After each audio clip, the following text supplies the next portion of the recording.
হওয়া পর্যন্ত আওয়ামী লীগের সব ধরনের রাজনীতি নিষিদ্ধ, উপদেষ্টা পরিষদের সভায় সিদ্ধান্ত। বাংলাদেশের আওয়ামী লীগ ও তার নেতাদের বিচার কার্য সম্পন্ন না হওয়া পর্যন্ত সন্ত্রাস বিরোধী আইনের অধীনে সাইবার স্পেস সহ আওয়ামী লীগের যাবতীয় কার্যক্রম নিষিদ্ধ করার সিদ্ধান্ত গ্রহণ করা হয়েছে। আওয়ামী লীগ নিষিদ্ধ হওয়ায় উচ্ছ্বসিত ছাত্র জনতা। জুলাই ঘোষণাপত্রে সুস্পষ্ট রোডম্যাপ চান হাসনাত আব্দুল্লাহ। আমরা স্পষ্ট বলে দিতে চাই, ঘোষণাপত্র প্রণয়নের সুনির্দিষ্ট রোডম্যাপ ঘোষণা করতে হবে। বাঁশের সাঁকো বানিয়ে 7,42,00,000 টাকা তুলে নিয়েছে পিরোজপুর এলজিডি ঠিকাদার ইফতিউটিসিএল লিমিটেড। বরাকার দখলে বিলীনের পথে মৌলভীবাজারের বরাক নদী। শুষ্ক মৌসুমে ধুধু বালুচর, বর্ষায় নিম্নাঞ্চলে জলবদ্ধতা। ওভারস্পিড, ওভারটেকিং সহ নানা কারণে অহরহ দুর্ঘটনা ঘটছে ঢাকা মাওয়া এক্সপ্রেসওয়েতে। 5 বছরে 166 প্রাণহানি। চাঁদপুর জেনারেল হাসপাতালের কার্ডিওলজি বিভাগে নানা সংকট। 12টি কার্ডিয়াক মনিটর থাকলেও সবগুলোই অচল। এবং ভারত যুদ্ধবিরতিতে রাজি হলেও সিন্ধু পানি বন্টন চুক্তি স্থগিত থাকছে। সমস্যা সমাধানে আশাবাদী ইসলামাবাদ।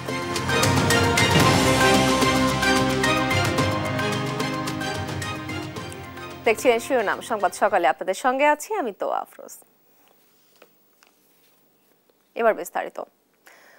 আন্তর্জাতিক অপরাধ ট্রাইব্যুনালে বিচার কার্য শেষ না হওয়া পর্যন্ত আওয়ামী লীগের সকল কার্যক্রম নিষিদ্ধ করা হয়েছে। শনিবার রাতে প্রধান উপদেষ্টার বাসভবন যমুনায় উপদেষ্টা পরিষদের জরুরি বৈঠক শেষে এ সিদ্ধান্ত নেওয়া হয়েছে বলে জানান আইন উপদেষ্টা ডক্টর আসিফ নজরুল। আইন উপদেষ্টা বলেন, সভায় আন্তর্জাতিক অপরাধ ট্রাইব্যুনাল আইনের সংশোধনী অনুমোদিত হয়েছে। আন্তর্জাতিক অপরাধ ট্রাইব্যুনালে আওয়ামী লীগ ও তার নেতাদের বিচার কার্য সম্পন্ন না হওয়া পর্যন্ত দেশের নিরাপত্তা ও সার্বভৌমত্ব রক্ষা, জুলাই আন্দোলনের নেতাকর্মীদের নিরাপত্তা এবং আন্তর্জাতিক অপরাধ ট্রাইব্যুনালের বাদী ও সাক্ষীদের সুরক্ষার জন্য সন্ত্রাস বিরোধী আইনের অধীনে সাইবার স্পেস সহ আওয়ামী লীগের যাবতীয় কার্যক্রম নিষিদ্ধ করার সিদ্ধান্ত গ্রহণ করা হয়েছে। এ বিষয়ে প্রয়োজনীয় পরিপত্র পরবর্তী কার্য দিবসে জারি করা হবে বলেও জানান তিনি। এর পাশাপাশি উপদেষ্টা পরিষদের বৈঠকে জুলাই ঘোষণাপত্র আগামী 30 কার্য দিবসের মধ্যে চূড়ান্ত করে প্রকাশ করার সিদ্ধান্ত নেওয়া হয়েছে।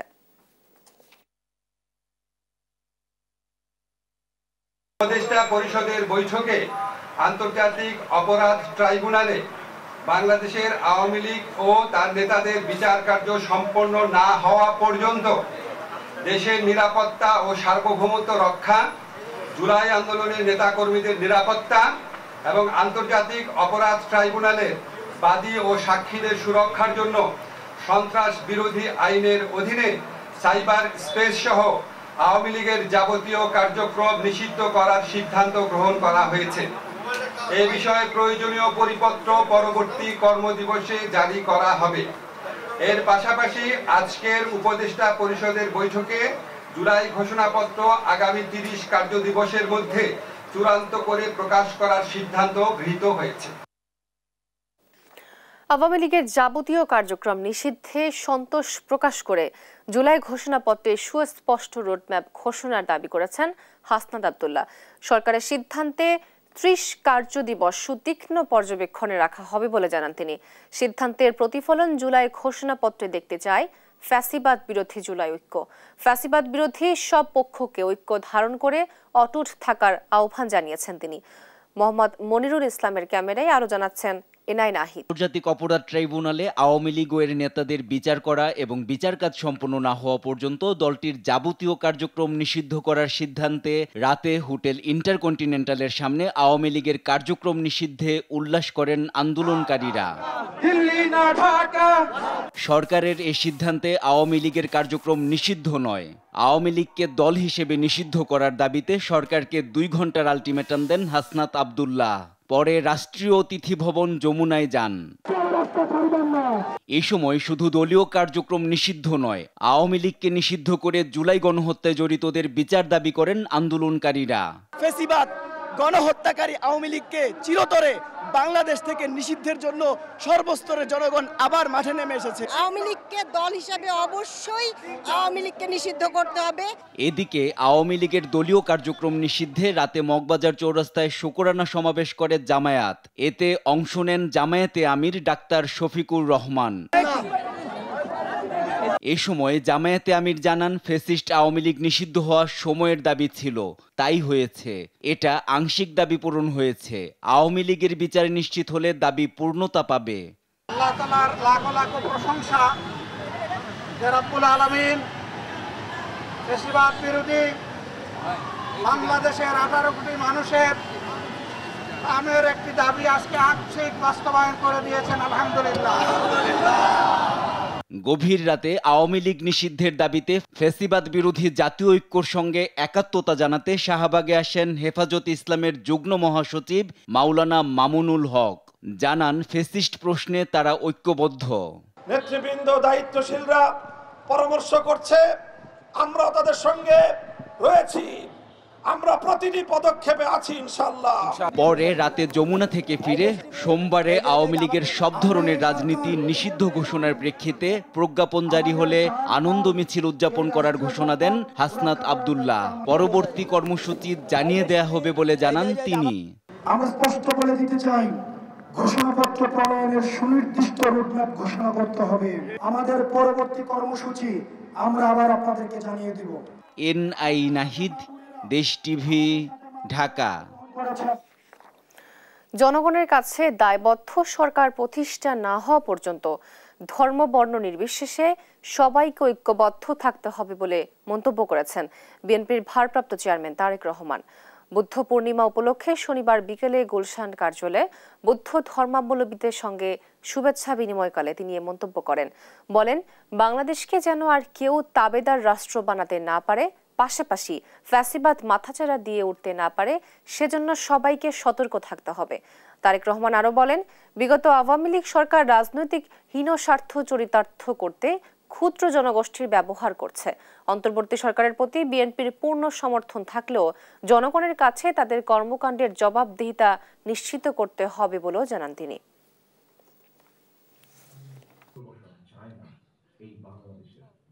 বিএনপি সহ ফ্যাসিবাদ বিরোধী দলগুলো অন্তর্বর্তীকালীন সরকারকে সফল দেখতে চায়। বিএনপি এই সরকারকে সফল দেখতে চায়। তবে এখানে একটি কথা রয়ে গেছে, সরকারের কার্যক্রম সম্পর্কে যাতে জনগণের সামনে একটা স্বচ্ছ ধারণা থাকে। বাঁশের সাঁকো বানিয়ে 7,42,00,000 টাকা তুলে নিয়েছে পিরোজপুর এলজিডি ঠিকাদার ইফতি ইউটিসিএল লিমিটেড। কথা ছিল গার্ডার সেতু করবেন, করেছেন বাঁশের সাঁকো। এ যেন হীরক রাজার দেশ। দুর্নীতির এখানেই শেষ নয়, প্রকল্পের টেন্ডার হওয়ার পরপরই কাজ তো দূরের কথা, এলজিডির 1,647,48,00,000 টাকা তুলে নিয়ে গেছে ঠিকাদার। পিরোজপুরের সাবেক এমপি মহারাজি হাতিয়ে নিয়েছেন বরাদ্দের কয়েকশো কোটি টাকা। এসব প্রতিষ্ঠানগুলোকে কালো তালিকাভুক্ত না করে উল্টো 5 আগস্টের পর আবারও কাজ দিয়েছে কয়েকশো কোটি টাকার। শাহাদাত নিশাদের অনুসন্ধানী প্রতিবেদনে দেখুন বিস্তারিত। এই বাঁশের সাঁকো বানাতে খরচ হয়েছে কত জানেন? 7,42,00,000 টাকা। চমকে গেলেন? এমন চাঞ্চল্যকর ঘটনা বাংলাদেশেরই পিরোজপুর সদরের কদমতলা গ্রামের এই সাঁকোতে। এটি হীরক রাজার দেশকেও হার মানাবে। আমরা আবার শুনি যে ব্রিজের বিল টিল সব কমপ্লিট, মানে ব্রিজ কমপ্লিট, বিল কমপ্লিট আনা হয়ে গেছে। এই ব্রিজটা আজ 14-15 বছর এইভাবে আছে, ঝুঁকিপূর্ণ। ইফতি ইটিসিএল লিমিটেড নামের ঠিকাদারি প্রতিষ্ঠানকে 96 মিটার দৈর্ঘ্যের গার্ডার সেতু বানানোর ঠিকাদারি দেয় এলজিইডির পিরোজপুরের নির্বাহী প্রকৌশলী দপ্তর। কিন্তু ঠিকাদার করলেন কি? জলজান্ত বাঁশের সাঁকো দিয়ে তুলে নিয়ে গেছে প্রায় 7.5 কোটি টাকা। আবার স্থানীয় নির্বাহী প্রকৌশলী দপ্তরের কাগজে উল্লেখ করা আছে নাকি এখানে গার্ডার সেতু তৈরি হয়েছে। এই ইফতি ইটিসিএল লিমিটেড নামের ঠিকাদারি প্রতিষ্ঠানটির মালিক স্থানীয় সাবেক এমপি মহিউদ্দিন মহারাজের আপন ছোট ভাই ভান্ডারিয়া উপজেলা আওয়ামী লীগের সাধারণ সম্পাদক মিরাজুল ইসলাম। লুটপাটের এখানে শেষ নয়। খানাখন্দে ভরা নাজিরপুর উপজেলা সদর থেকে বৈঠাকাটা সড়কটি প্রায় 17 কিলোমিটার। টেন্ডার অনুযায়ী আগামী জুনে সড়কটির কাজ শেষ হওয়ার কথা। কাজ তো হয়নি, উল্টো সড়কটির জন্য বরাদ্দকৃত 40,03,00,000 টাকা তুলে নিয়ে গেছে ঠিকাদারি প্রতিষ্ঠান ইফতি ইউটিসিএল লিমিটেড। কাজের মেয়াদও শেষ হলো না। কিভাবে কার সহায়তায় গুনে গুনে 40 কোটি টাকা তুলে নিল ঠিকাদার? ঘটনাটি ঘটে স্বৈরাচার সরকার পালানোর কিছুদিন আগে। পিরোজপুরের মঠবাড়িয়া উপজেলার মিরুখালী ইউনিয়নের রাস্তা এটি। সরকারি কাগজে সড়কের কাজ শেষ হয়েছে উল্লেখ করে বরাদ্দের পুরো 6 কোটি 85 লাখ টাকা তুলে নেয় ঠিকাদার। কিন্তু কাজ কেতাবে আছে, গলে নেই অবস্থা। একই রকম ভাবে পাশের আরেকটি সড়কেও কাজ না করে কাগজে কাজ দেখিয়ে আরো 5 কোটি 54 লাখ টাকা তুলে নেয় ঠিকাদার। এই দুর্নীতির বিষয়ে স্থানীয় সরকার বিভাগ থেকে তদন্ত হয়েছে এবং জেলা দুর্নীতি দমন অফিস কর্তৃক তদন্ত হয়েছে এবং প্রাথমিকভাবে এই দুর্নীতির সত্যতা পাওয়া গেছে এবং দুর্নীতি দমন কমিশন এর আলোকে তাদের বিধিবিধান অনুযায়ী প্রয়োজনীয় কার্যক্রম গ্রহণ করেছে। এমন আত্মসাৎ করেছেন খোদ ইফতি ইউটিসিএল এর কর্ণধার ও পিরোজপুর 2 আসনের সাবেক সংসদ সদস্য মহিউদ্দিন মহারাজ ও তার ভাই ভান্ডারী উপজেলা আওয়ামী লীগের সাধারণ সম্পাদক মিরাজুল ইসলাম। সাবেক এমপি মহারাজের ছত্রছায়ায় এই পরিবারই 8টি লাইসেন্সে স্থানীয় সরকার প্রকৌশলী অধিদপ্তর এলজিইডির অধীনে 128টি সেতু নির্মাণে প্রায় 236 কোটি টাকা পকেটে পড়েছে মহারাজের পরিবার। ভুয়া কাগজপত্রের মাধ্যমে কাজ না করেই তাদের ঠিকাদারি প্রতিষ্ঠানগুলোর মাধ্যমে 125টি স্কিমে 269 কোটি 28 লাখ 98 হাজার টাকা তুলে নিয়ে গেছে। স্থানীয় সরকার পল্লী উন্নয়ন ও সমবায় মন্ত্রণালয়ের তদন্তে উঠে আসে প্রকল্পের কাজ না করেই 1647 কোটি 48 লাখ টাকা উঠিয়ে নিয়েছে এলজিইডির পিরোজপুর নির্বাহী প্রকৌশলী কার্যালয়। এত লুটপাটের পরও ঠিকাদারি প্রতিষ্ঠানগুলো কালো তালিকাভুক্ত না হয়ে 5 আগস্ট পরবর্তীতে এখনও বীরদর্পে 280টি ঠিকাদারি কাজ নেয় মোহাম্মদ ইউনুস অ্যান্ড ব্রাদার্স নামে ঠিকাদারি প্রতিষ্ঠান। সরকারি শত শত কোটি টাকা লুটপাট করেও এখনও 836 কোটি 84 লাখ টাকার ঠিকাদারি কাজ ভাগিয়ে নিয়েছে ইউনুস অ্যান্ড ব্রাদার্স। অথচ এই মোহাম্মদ ইউনুস অ্যান্ড ব্রাদার্সের বিরুদ্ধে স্বৈরাচারের আমলে কাজ না করেও কয়েকশো কোটি টাকা আত্মসাতের প্রমাণ পায় এলজিইডির তদন্ত কমিটি। ভুয়া বিল বানিয়ে কয়েকশো কোটি টাকা আত্মসাতের বিষয়ে মোহাম্মদ ইউনুস অ্যান্ড ব্রাদার্সের ডিএমডির কাছে জানতে চাইলে নিজেদের পক্ষে সাফাই গাইলেন। এই বিষয়টাতে কোনো ডকুমেন্টারি কোনো কিছুই আমরা পাইনি এই ধরনের, এবং এই ধরনের যেটা অভিযোগ সেটা শুধুমাত্র মৌখিকভাবে আপনার মুখে শুনলাম, কিন্তু লিখিত আকারে বা এই ধরনের কোনো উইথ এভিডেন্স স্পেসিফিক কোনো কিছুই আমাদের কাছে এসে পৌঁছায়নি এবং আমরা এই ধরনের কোনো কিছুরই কোনো সত্যতা পাইনি। সম্প্রতি স্থানীয় সরকার উপদেষ্টা আসিফ মাহমুদ সজীব ভুঁইয়া এসব দুর্নীতির তদন্তের বিষয়টি তুলে ধরে বলেন, অর্থ আত্মসাতের সঙ্গে সরাসরি জড়িত ছিলেন সাবেক মন্ত্রী সম রেজাউল করিম, সাবেক সংসদ সদস্য মহিউদ্দিন মহারাজ, তার ছোট ভাই সাবেক চেয়ারম্যান মিরাজুল ইসলাম। একই সাথে এলজিইডির কর্মকর্তারা ঠিকাদারদের সঙ্গে যোগসাজশ করে টাকা তোলেন বলেও জানান তিনি। লুটপাট এর সাথে যারা জড়িত, যাদের ব্যাপারে প্রাথমিক তদন্তে উঠে এসেছে, তাদেরকে কোনোভাবেই ছাড় দেওয়া হবে না। তদন্তে দেখা যায় সাবেক এমপি মহারাজের ভাই মিরাজুলের প্রতিষ্ঠান Ifti UTCL private limited, Simran Mayan trade international, HS engineers, Rupali construction, Mohammad Yunus and brothers এই 5 ঠিকাদারি প্রতিষ্ঠানের নামে ভুয়া বিল তৈরি করে টাকা আত্মসাৎ করা হয়েছে। এখনও অব্যাহত আছে মোহাম্মদ ইউনুস অ্যান্ড ব্রাদার্সের ঠিকাদারির নামে টাকা আত্মসাতের অপতৎপরতা। শাহাদাত নিশাদ, দেশ টিভি, ঢাকা। রাঙামাটি ও খাগড়াছড়িতে বৌদ্ধ ধর্মাবলম্বীদের অন্যতম ধর্মীয় উৎসব বুদ্ধ পূর্ণিমাকে ঘিরে পালিত হচ্ছে নানা আয়োজন। এ নিয়ে আলোচনাতে সরাসরি যুক্ত হচ্ছেন সহকর্মী মিশু মল্লিক ও অপু দত্ত। প্রথমে যাচ্ছি রাঙামাটিতে। মিশু, বুদ্ধ পূর্ণিমা উপলক্ষে কি ধরনের আয়োজন সেখানে দেখতে পাচ্ছেন এবং ভক্তদের অংশগ্রহণ ও নিরাপত্তা ব্যবস্থা সেখানে কেমন, আমাদেরকে বিস্তারিত জানাবেন।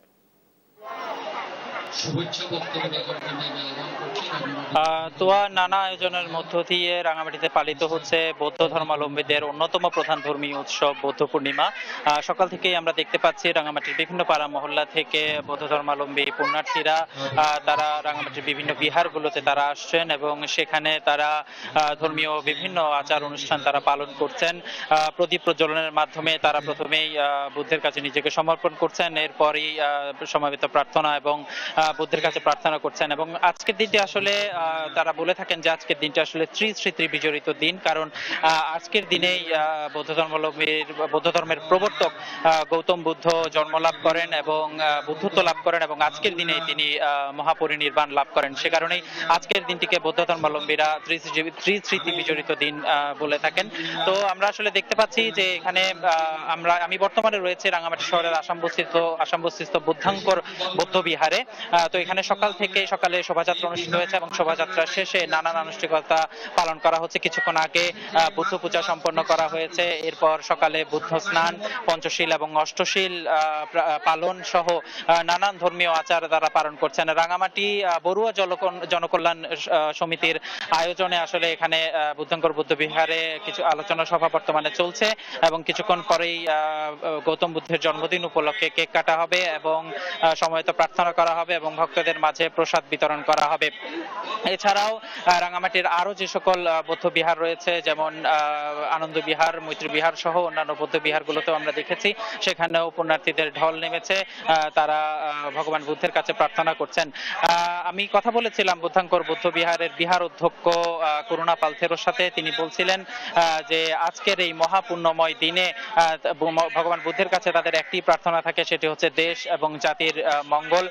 পরিবারের পাশাপাশি তারা দেশ জাতির মঙ্গল কামনায় ভগবান বুদ্ধের কাছে প্রার্থনা করছেন এবং আরো বলছিলেন তিনি যে পৃথিবীতে যে সংঘাতময় পরিস্থিতি বর্তমানে চলমান রয়েছে, সেই সংঘাতময় পরিস্থিতি থেকে যাতে দ্রুত উত্তরণ করতে পারে, পৃথিবীতে যাতে শান্তি ছড়িয়ে পড়ে, সেটি তারা প্রার্থনা করছেন।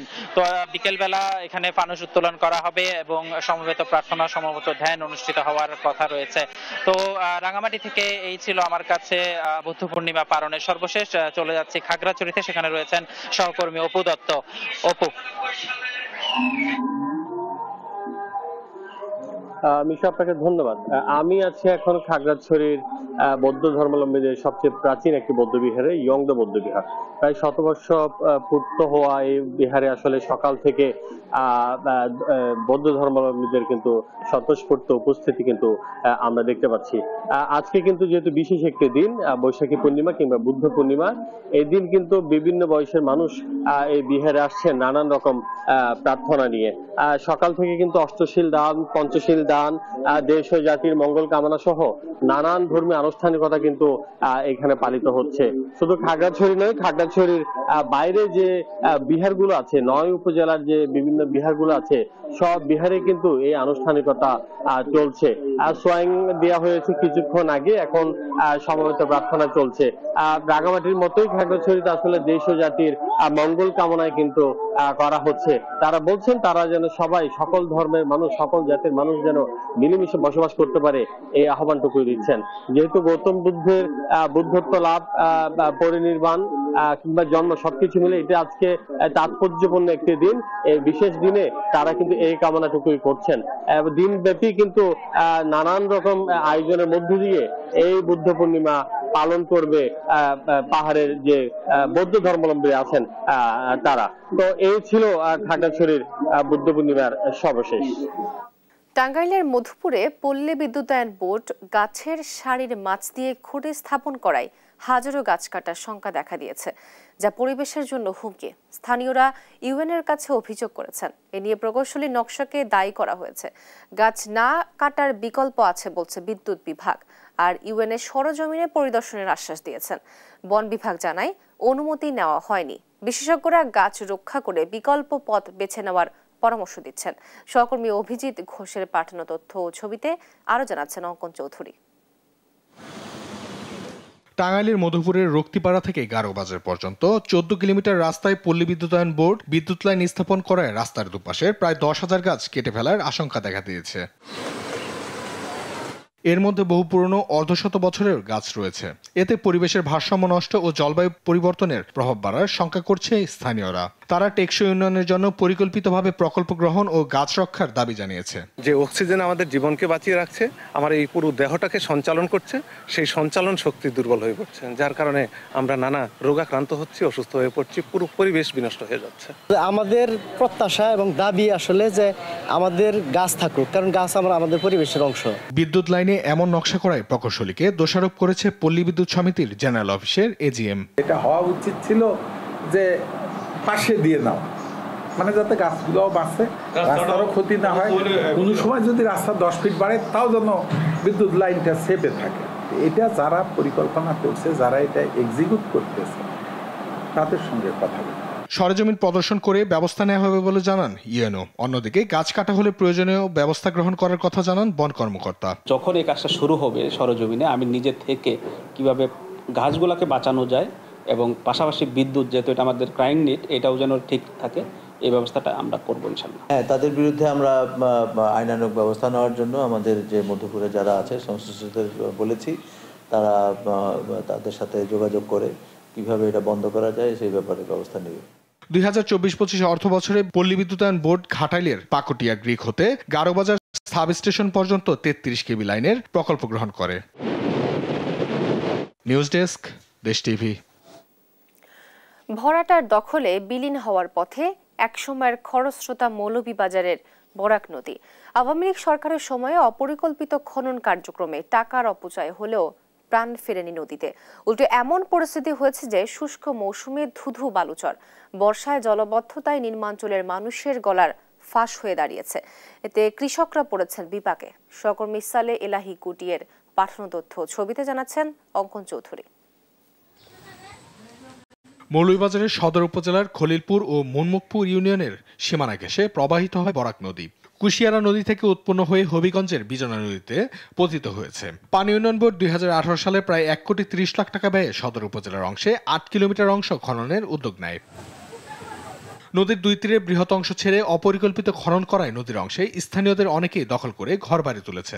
বর্ষায় সামান্য বৃষ্টি হলেই চাঁদপুর, কাটারাই, আলাপুর, মুকিমপুর সহ বিভিন্ন গ্রামের মানুষ প্রতি বছর জলাবদ্ধতার কবলে পড়ে।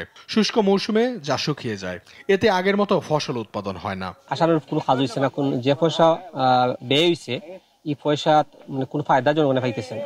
সরকার নামে মাত্র খনন করছে, কোনো কাজে আসে নাই। এখন তো বাড়িঘর হয়ে গেছে। হাসিনার আমল 15 বছরের ভিতরে বড়ার দিয়া দখল করিয়া অর্ধেকের বাড়িঘর হইয়া। আমরা ছোটবেলায় বরাক নদী সাঁতার কাটছি 200 ফিট পাশে আছি। এখন বর্তমানে বরাক নদী বড় উঠোয় আমরা কুমির বাঁধবে আছি। আগে খুব গভীর আছিল, বড় আছিল এই বরাক নদীটা। মানুষের দুইকে অব্যায় দিয়ে পানি তুলিয়া ক্ষেত কৃষ্টির খামার করছে। সাধারণ মানুষের দুর্ভোগ নিরসনে নদীটি সঠিকভাবে খনন করা হয়নি। ক্ষমতার দাপটে অনেকেই দখল করে নিয়েছে বলে জানান সাবেক ইউপি চেয়ারম্যান। যদি সুন্দর খনন হয় তো দুইও পাড়ার মানুষের কৃষির উৎপাদন হইব, কৃষির সুবিধা হইব, মাছ চাষ হইব, সবকিছু মাছও পাইব, মানুষে জনগণের উপকার হইব। দখলমুক্ত করে বরাক নদীর অংশ খনন করা হলে পানি স্বাভাবিক গতিতে প্রবাহিত হবে বলে জানান এই কর্মকর্তা। এই বিষয়টা পুরোটাকে অ্যাড্রেস করে এটাকে পুরোটা আবার একদম পুরো উচ্চ থেকে পজিত পর্যন্ত পুরোটা খনন করা প্রয়োজন। রাজনৈতিক প্রভাবমুক্ত থেকে নদীর অস্তিত্ব সংকট নিরসনে প্রয়োজনীয় পদক্ষেপ গ্রহণের দাবি নদীপাড়ের মানুষের। নিউজ ডেস্ক, দেশ টিভি। ওভারস্পিড, ওভারটেকিং, সেই সঙ্গে যত্রতত্র পার্কিং আর পারাপারে রীতিমতো দুর্ঘটনার আঁতুড়ঘরে পরিণত হয়েছে ঢাকা মাওয়া এক্সপ্রেসওয়ে। এছাড়া অনভিজ্ঞ চালক ও আইন অমান্য করার প্রবণতার কারণে মৃত্যুর মিছিল বাড়ছে। হাইওয়ে পুলিশ বলছে, এক্সপ্রেসওয়েতে চলাচলে সুনির্দিষ্ট আইন ও নির্দেশনা মেনে চললে কমে আসবে দুর্ঘটনা। সুমিত সরকার সুমনের তথ্য, ছবিতে জানাচ্ছেন শামীম হোসেন।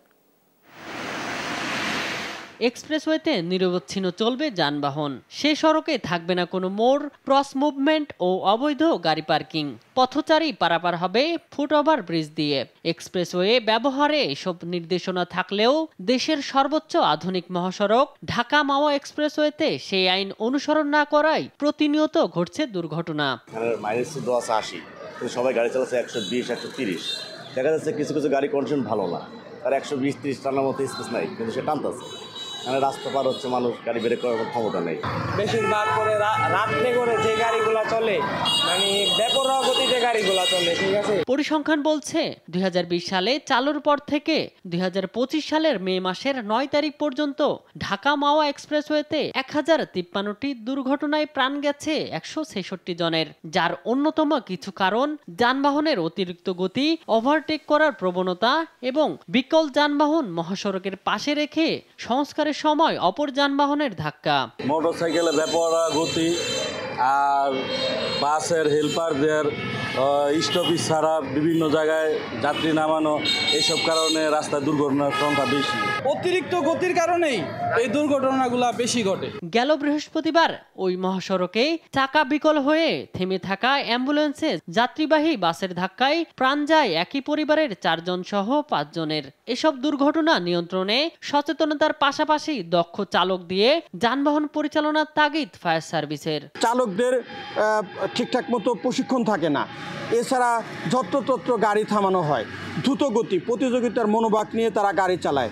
এই কারণেই ঢাকা মাওয়া এক্সপ্রেসওয়েতে প্রতিনিয়ত এত দুর্ঘটনা ঘটছে। ঢাকা মাওয়া এক্সপ্রেসওয়েতে দুর্ঘটনা নিয়ন্ত্রণে সচেতনতা বৃদ্ধির পাশাপাশি আইন প্রয়োগে কঠোর হওয়ার কথা জানিয়েছে হাইওয়ে পুলিশ। প্রতিনিয়ত কিন্তু আমরা ওভার স্পিডের বিরুদ্ধে বা ব্যাপক গাড়ির বিরুদ্ধে এবং ফিটনেস, ড্রাইভিং লাইসেন্স এই গাড়ির বিরুদ্ধে সড়ক পরিবহনে যে ধারাগুলো রয়েছে আমরা সবগুলো কিন্তু প্রয়োগ করে যাচ্ছি। আমরা আমাদের কার্যক্রম অব্যাহত আছে। চালকদের সচেতনতা বৃদ্ধির পাশাপাশি কঠোর আইন প্রয়োগের মাধ্যমে এই মহাসড়কটিতে দুর্ঘটনা কমে আসবে, এমনটাই প্রত্যাশা সকলের।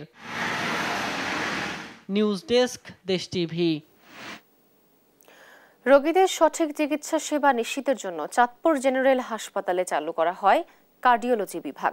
তবে আলাদা বিভাগ থাকলেও কার্ডিয়াক মনিটর সহ নানা সংকটে চলছে কার্ডিওলজি বিভাগ।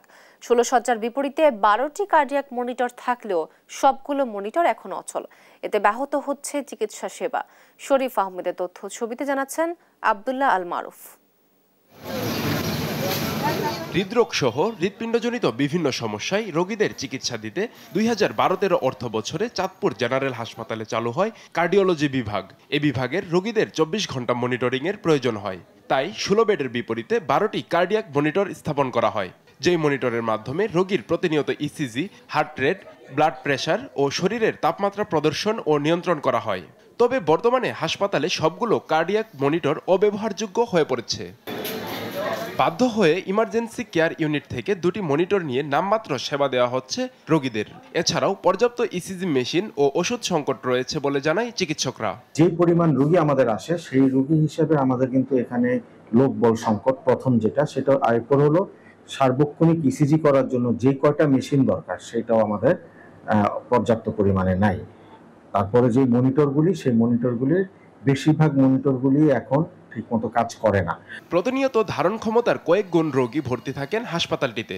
প্রয়োজনীয় যন্ত্রপাতি না থাকায় রোগীদের সেবা দিতে হিমশিম খেতে হয়। আমাদের বেড হচ্ছে 16টা, কিন্তু আমাদের রোগী হয়ে যায় প্রায় 3 গুণ। হ্যাঁ, 16টা বেডের রোগী প্রায় 36-এর উপরে উঠে যায়। সেক্ষেত্রে আমাদের নিচেও পর্যাপ্ত জায়গা নেই। একটা পেশেন্টের বেডের নিচে যতটুকু স্পেস দরকার সেটার কোনো স্পেস নাই। কিন্তু এখন আমরা তো রোগী ফেলে দিতে পারবো না, বা রোগীর প্রাথমিক চিকিৎসা তাকে দিতে হবে। সেজন্য আমাদেরকে কোনো রকমে একই সিটে 2-3 জন পেশেন্ট বসে কাজ করতে হয়। ব্যারাকেল দিতে পারতেছি না, এসটিকে দিতে পারতেছি না। তাছাড়া মনিটর মেশিন না থাকার কারণে আমি প্রেসারও দেখতে পারছি না, পালস অক্সিমিটারও দেখতে পারতেছি না। হাসপাতালে কার্ডিওলজি বিভাগের শয্যা সংখ্যা বাড়ানো সহ প্রয়োজনীয় যন্ত্রপাতি দ্রুত স্থাপনের দাবি রোগী ও স্বজনদের। একটা রোগীর হার্টবিট উঠানামা করে আমরা বুঝতে পারি মেশিনের মাধ্যমে। এখন মেশিনটা যদি নষ্ট থাকে আমরা তো বুঝতে পারি না রোগীটা কখন কি অবস্থায় আছে। আমরা তো রোগী, মানে আমরা তো ডাক্তারের কাছে আসি সেবার জন্য। যদি সেবা যদি আমাদের পর্যাপ্ত পরিমাণ না হয় আমরা কোথায় যাবো? গেল বছর হাসপাতালের বিভিন্ন যন্ত্রপাতির চাহিদা স্বাস্থ্য মন্ত্রণালয়ে পাঠানো হলেও এখনো পাওয়া যায়নি বলে জানায় হাসপাতাল কর্তৃপক্ষ। স্বাস্থ্য দপ্তরের হাসপাতাল শাখায় চাহিদাপত্র দিয়েছি যাতে নতুন কার্ডিয়াক মনিটর বরাদ্দ দেওয়া হয়। ওনাদের প্রকিউরমেন্ট সম্পন্ন হলে ওনারা আর কি আমাদেরকে মেশিনগুলো চাহিদা সরবরাহ দিতে পারবেন। উন্নত চিকিৎসা সেবা নিশ্চিতে সরকার প্রয়োজনীয় ব্যবস্থা নেবে, এমন প্রত্যাশা চিকিৎসক, রোগী ও তাদের স্বজনদের। নিউজ ডেস্ক, দেশ টিভি।